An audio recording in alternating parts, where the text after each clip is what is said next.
Cup കടല വെള്ളത്തിൽ കുതിർത്ത് വെച്ചതാണ് ഞാൻ ഇവിടെ എടുത്തിരിക്കുന്നത്. ഇത് തലേന്ന് രാത്രി തന്നെ വെള്ളത്തിലിട്ടാലേ ഉള്ളൂ നമുക്ക് രാവിലെ തന്നെ കടലക്കറി ഉണ്ടാക്കിയെടുക്കാൻ പറ്റുകയുള്ളൂ. ഇതിലേക്ക് ചേർക്കാൻ 2 മീഡിയം സൈസിലുള്ള സവാള സ്ലൈസ് ചെയ്തെടുത്തിട്ടുണ്ട്, 2 അല്ലി വെളുത്തുള്ളി കട്ട് ചെയ്തെടുത്തിട്ടുണ്ട്, ഒരു ചെറിയ കഷ്ണം ഇഞ്ചിയും 2 പച്ചമുളക് നെടുകെ കീറിയതും എടുത്തിട്ടുണ്ട്, ഒരു മീഡിയം സൈസിലുള്ള തക്കാളി കട്ട് ചെയ്ത് മാറ്റി വെച്ചിട്ടുണ്ട്. ഇനി ഒരു പാൻ അടുപ്പിൽ വെച്ച് അതിലേക്ക് 1.5 ടേബിൾ സ്പൂൺ കോക്കനട്ട് ഓയിൽ ചേർക്കുക. ഇത് ചൂടായതിനു ശേഷം ഇതിനകത്തേക്ക് ഉള്ളി അരിഞ്ഞു വെച്ചത് ചേർക്കുക.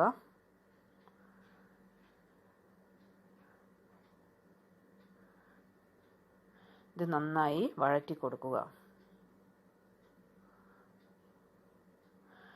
ഉള്ളി ഒന്ന് വാടിയതിന് ശേഷം ഇതിനകത്തേക്ക് 2 വെളുത്തുള്ളി കഷ്ണങ്ങളാക്കിയതും ഒരു ചെറിയ കഷ്ണം ഇഞ്ചിയും പച്ചമുളക് അരിഞ്ഞതും ചേർത്ത് ഒന്നുകൂടെ വഴറ്റിയെടുക്കുക. ഇഞ്ചി ഒരു ചെറിയ കഷ്ണം ചേർക്കേണ്ട ആവശ്യമേ ഉള്ളൂ. ഇവ വഴന്നു വന്നതിന് ശേഷം ഇതിനകത്തേക്ക് നമ്മൾ നേരത്തെ കട്ട് ചെയ്ത് മാറ്റി വെച്ചിരിക്കുന്ന തക്കാളി കഷ്ണങ്ങൾ ചേർക്കുക. മീഡിയം സൈസിലുള്ള ഒരു തക്കാളിയാണ് ഞാൻ യൂസ് ചെയ്തത്. ഇതും കൂടി ചേർത്ത് നന്നായി വഴറ്റിയതിന് ശേഷം ഇതിലേക്ക് ആവശ്യമുള്ള മസാലകൾ ചേർത്ത് കൊടുക്കാം. 2.5 ടേബിൾ സ്പൂൺ മല്ലിപ്പൊടിയും 1/2 ടീസ്പൂൺ മഞ്ഞൾപ്പൊടിയും 1 ടേബിൾ സ്പൂൺ മുളക് പൊടിയും 1/2 ടീസ്പൂൺ ഗരം മസാലയും ആണ് ഞാൻ ഇതിലേക്ക് ചേർത്തിട്ടുള്ളത്.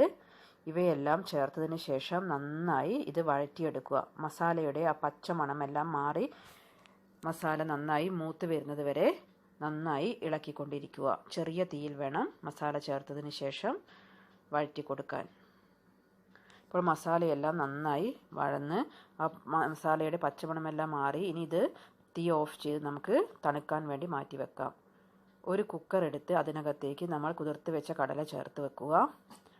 ഇനി ഈ മസാല നമുക്ക് ഗ്രൈൻഡ് ചെയ്തെടുക്കാം. അതിനു വേണ്ടി മിക്സിയുടെ ജാറിലേക്ക് നമ്മൾ ഉള്ളിയുടെ മസാല മാറ്റുക. അതിലേക്ക് ഒരു 1/4 കപ്പ് വെള്ളം ചേർക്കുക. വെള്ളം ചേർത്ത് ഇത് നല്ലവണ്ണം ഗ്രൈൻഡ് ചെയ്തെടുക്കുക. ഇപ്പോൾ നമ്മുടെ മിക്സ് ഇവിടെ തയ്യാറായിട്ടുണ്ട്. ഇത് നമുക്ക് കടലയിലേക്ക് ചേർത്ത് കൊടുക്കാം. മസാല ഒരു സ്പൂൺ ഉപയോഗിച്ച് ഇതിനകത്തേക്ക് ചേർത്ത് കൊടുക്കുക. അതിനുശേഷം ആ മിക്സിയുടെ ജാറിലേക്ക് കുറച്ച് വെള്ളം ഒഴിച്ച് ഒന്ന് കഴുകി ഇതിനകത്തേക്ക് ചേർക്കുക. ഇതിലേക്ക് ഒരു 4-4.5 കപ്പ് വെള്ളം കൂടി ഞാൻ ഇതിലേക്ക് ആഡ് ചെയ്തിട്ടുണ്ട്. കാരണം 1 കപ്പ് കടലയ്ക്ക് 3 കപ്പ് വെള്ളമാണ് ചേർക്കാറ്. അപ്പോൾ ഇതിലേക്ക് 2 കപ്പ് കടല എടുത്തത് കൊണ്ട് ഞാൻ ഇതിലേക്ക് 4.5 കപ്പ് വെള്ളം ചേർത്തിട്ടുണ്ട്. ഇതിലേക്ക് ആവശ്യത്തിനുള്ള ഉപ്പ് കൂടെ ചേർത്തതിന് ശേഷം ഇളക്കി യോജിപ്പിച്ച് കുക്കർ അടച്ചു വെച്ച് ഒരു 10 വിസിൽ വരുന്നത് വരെ കുക്ക് ചെയ്തെടുക്കുക.